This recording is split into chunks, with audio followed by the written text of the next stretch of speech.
Please watch to the end.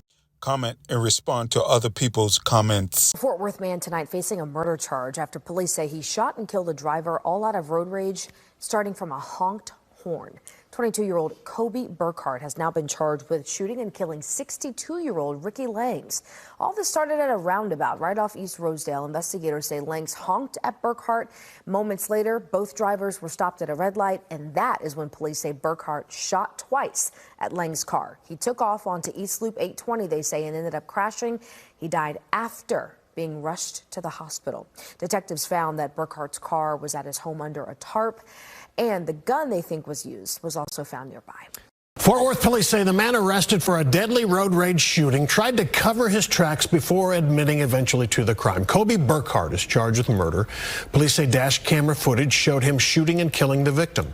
They say he later tried to change his license plate and hid his Chevy SUV under tarps.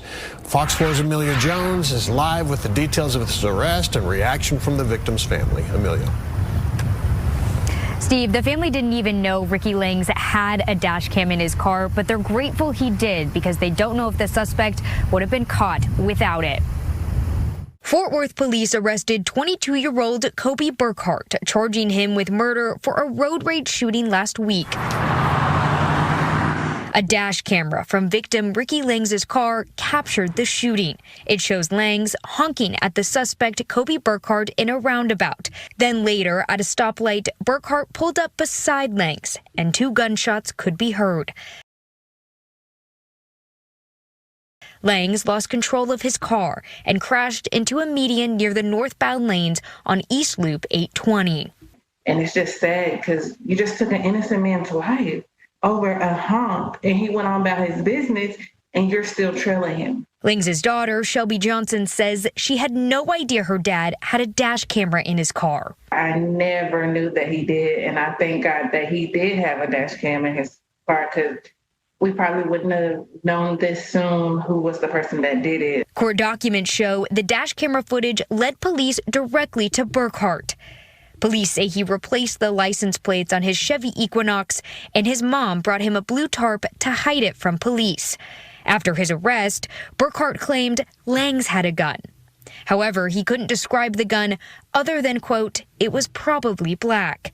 He said he was afraid Langs would shoot him, so he admitted he fired 2 shots at the victim. Langs didn't have a gun in his car. And it's just, sad.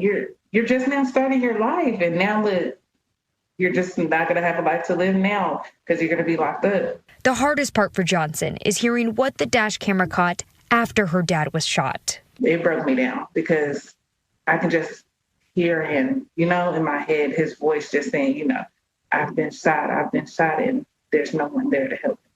While nothing will bring her dad back, Johnson says getting Burkhart off the streets brings some closure.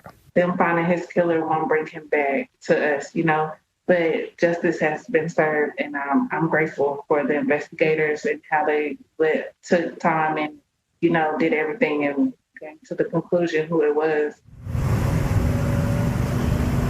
When officers searched Burkhart's home, they found the real license plates and the gun used in the shooting. It was hidden in a crawl space. Johnson told me she plans to be at every court proceeding to see her dad get the justice he deserves. Steve, back to you. All right, Amelia Jones. Amelia, thank you.